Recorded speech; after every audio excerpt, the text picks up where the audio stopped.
আগের থেকে জল একটু কমে গেছে, ওই জন্য ইটগুলো তুলে দিচ্ছি। অনেক করে 4-5টা করে ইট পাতা ছিল, জলটা একটু কমে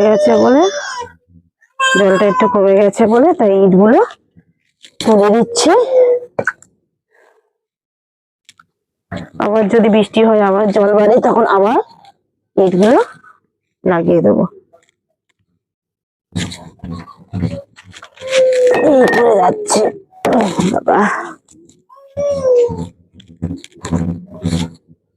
মানে উঁচু হয়ে যাচ্ছে তো, পড়ে যাওয়ার সম্ভাবনা বেশি, ওই জন্য ইটগুলোকে সরিয়ে সরিয়ে দিচ্ছি।